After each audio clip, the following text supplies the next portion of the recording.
In this lecture, we're going to discuss connective tissues and some of the components that we find in connective tissues and their characteristics, so that in the lecture that follows this one, we'll be able to discuss directly each of the different connective tissue types. So this is all introductory material to discussing or to getting to the connective tissue types.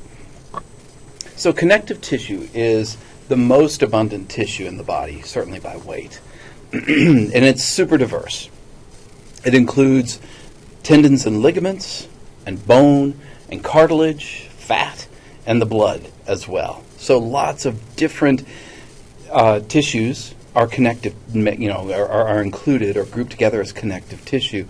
And some of the tissues that we include in this category don't even seem to have a real connective function at all.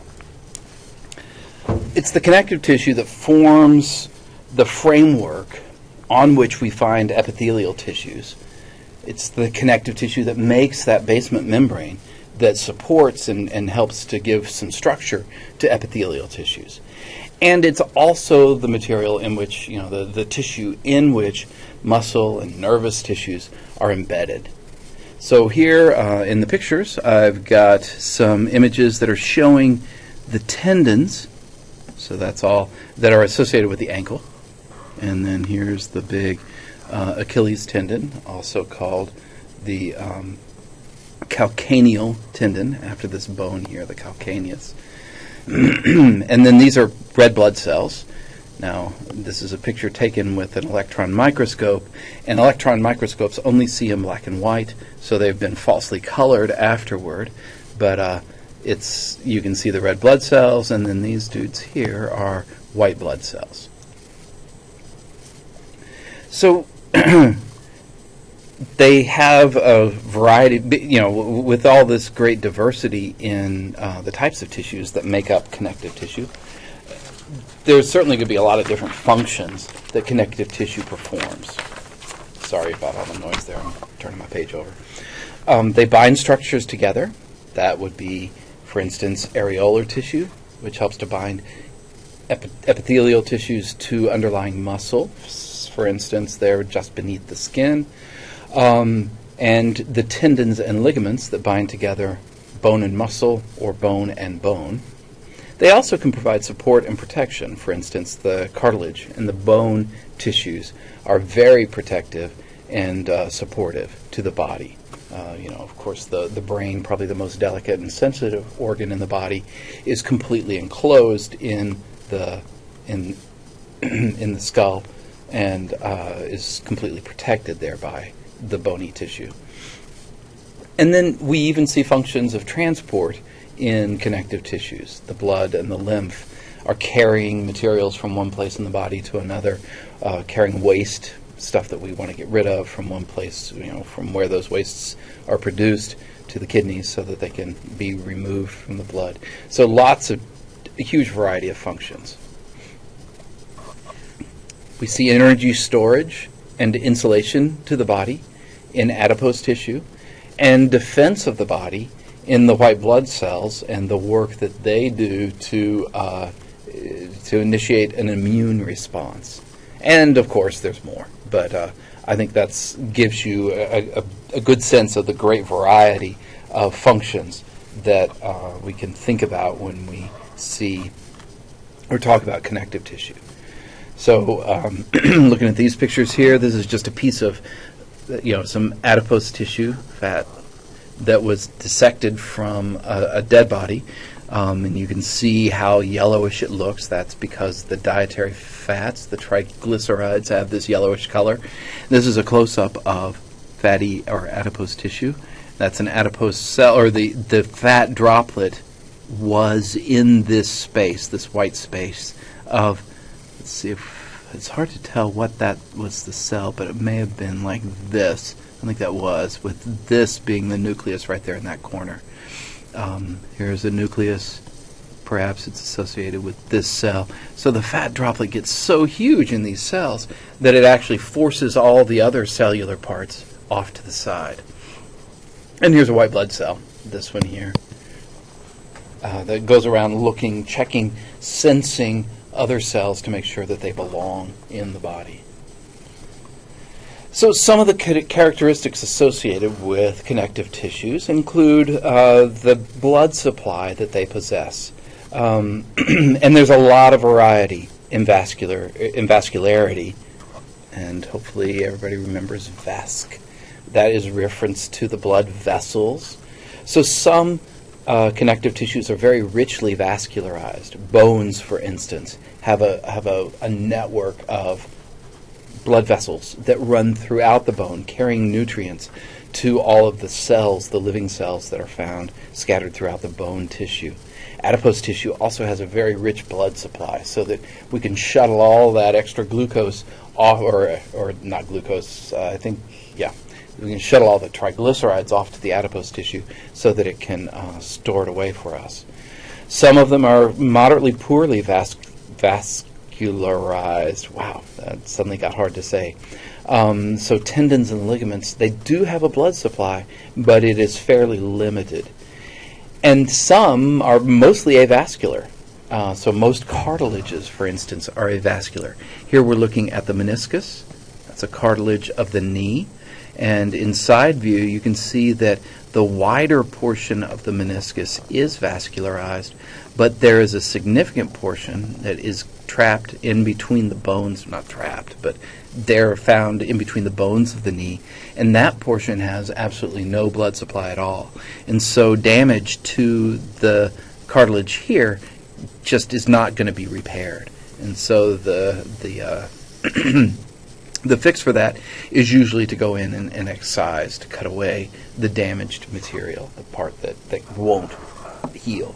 You can, out here in what's referred to as the pink zone, you can get some healing there, but not down in the white zone where there is no blood supply.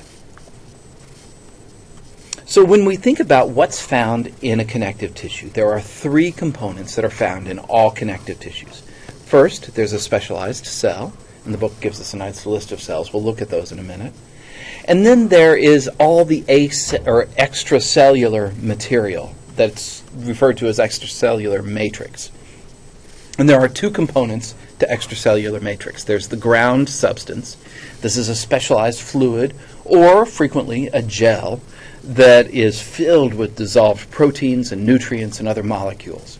And it's all those dissolved proteins primarily that will make it gel-like. Sort of like gelatin, it gels up because there's a lot of proteins that get dissolved into the water, along with flavoring and food coloring.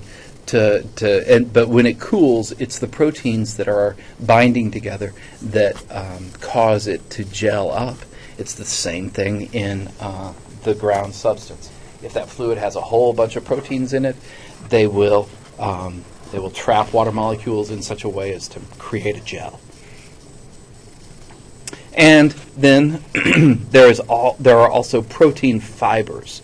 And it's the fibers that give strength and elasticity and structure to the connective tissue. And here, this is areolar tissue. And you can see a lot of different kinds of protein fibers here. So this fiber here, pretty wide and broad, that's a collagenous fiber. That lends a lot of strength to areolar tissue. These fibers here, these are elastic fibers, and they can be stretched, and then they return to their usual length, and that gives elasticity to the tissue, to areolar tissue. And then here, those dark circles, these are the nuclei of the fibroblasts. So the stain isn't collecting the whole fibroblast body, but it does make clear where the nucleus is. And so we can even see the specialized cells that are busy making this, or making and tending to all of these protein fibers. So the three components are specialized cells, ground substance, and protein fibers. And together, all the stuff that's found outside of the specialized cell membranes, so the external stuff, is all referred to as extracellular matrix. So ground substance plus protein fibers equals extracellular matrix.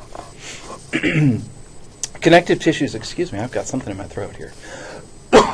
Connective tissues vary in the amount of rigidity they have. Some are super rigid, like bone, and cartilage even has a fair bit of rigidity to it, while others are very flexible. The loose and dense connective tissues, like adipose and areolar tissue, that's a loose connective tissue. Tendons and ligaments, those are dense connective tissues. They have lots of flexibility to them rather than rigidity. So lots of variation in those characteristics. So what are some of the cells that are common to most connective tissues? Well, there are three that the book pulls out as being very common among most connective tissues. Not every single one, but most of them. The fibroblasts, and here's again scanning electron micrograph, but false coloration. They're not truly green. These fibroblasts are the cells that move around and produce the fibers that we see in connective tissues. So they produce them and they tend to them. So they repair them, make them stronger when necessary. So those are fibroblasts. Every time you see blasts, I always think builders. So fiber, blasts, builders. These are the fiber builders. Macrophages, and here's a macrophage. It's a type of white blood cell, again, falsely colored yellow or red in this case. Macrophages are cells that are capable of engulfing and then digesting damaged body cells or pathogens like the bacteria that we see that this white blood cell is busy attacking and going to engulf and digest. So macrophages roam around through connective tissues looking for things that don't belong and killing them off and digesting them, eating them up, and getting them into small bits that can then be flushed out of the body. And the third type of cell that is common to most connective tissues are the mast cells. Mast cells have the capability of inducing a condition known as inflammation. And we are not going to talk about inflammation here. We're going to let that ride until we get to a later chapter. But inflammation is what is the condition the body goes into when, say, you get a cut with a little bit of infection, and that area gets all hot and swollen and red and painful. That hot, swollen, red, painful, those are the signs and symptoms that we associate with inflammation. And it's all caused because of two chemicals that mast cells are capable of releasing. That's heparin, which prevents blood from clotting, and histamine, which promotes this inflammation. And again, we'll talk much more about that later on.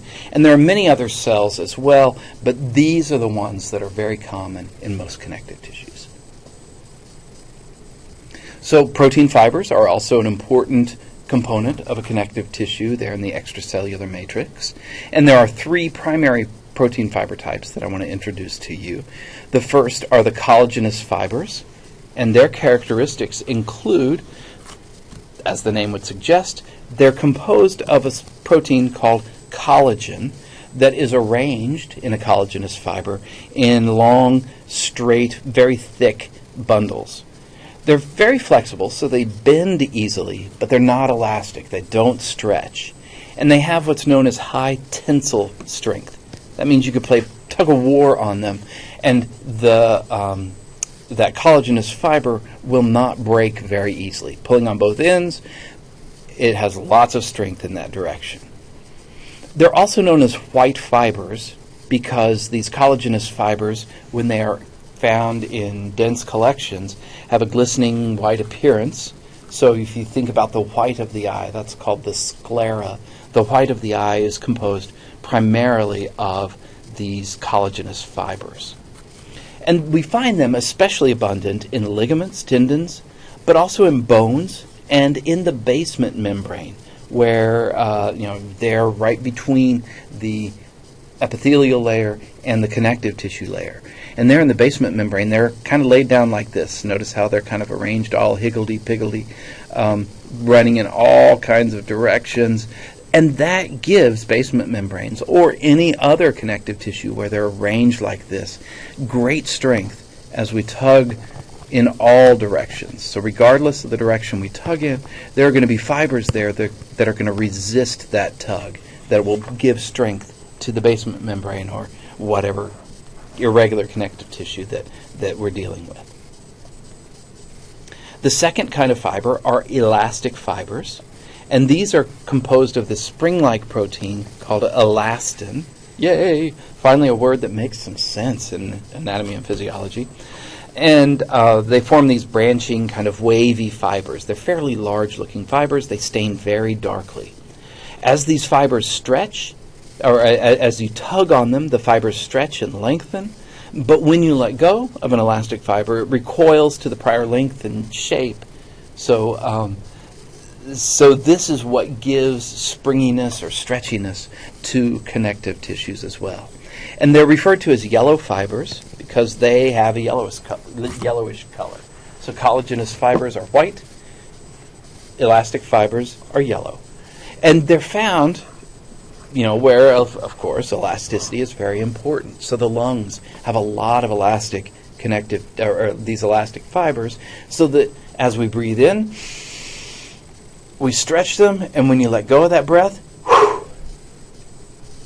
the elastic fibers snap back into their previous shape and draw the lungs back down, compressing the air and pushing it out. The vocal cords also have elastic fibers in there so that we can stretch and sing high. Oops. Sing high. Yeah, I won't do that again, maybe. Or sing low by really relaxing those elastic fibers. Blood vessels have them so that they can manage the highs and the lows of blood pressure. And the skin has a nice stretchy component to it because of the elastic fibers of the dermal layers of the skin. And then the last fiber that we see in connective tissues are reticular fibers. Reticular fibers are also composed of collagen, but this time the collagen is arranged in a very thin, delicate, very branched network. And it forms the supportive structures of the framework of such organs as the spleen, the liver, the kidney, and even in bone marrow. And these fibers are not strong, but at least they're not strong. They're not strong because they're so thin. So collagen is still a very strong protein, but collagenous fibers are very thick. In comparison, a collagenous fiber might be that thick. These are very thin little branching networks, and so they don't have a lot of strength to them. They're also found stabilizing and supporting the positioning of nerves and blood vessels as they run throughout the body. So lots of uses for reticular fibers in our bodies. Okay, so there it is. The 3 fiber types that I want you to be most aware of. The 3 cells that are very abundant in connective tissues. And then some of the characteristics and functions of connective tissue in the body. All right, we'll move on very quickly and get you to the different connective tissue types in the next lecture. Any questions? Just give me a buzz.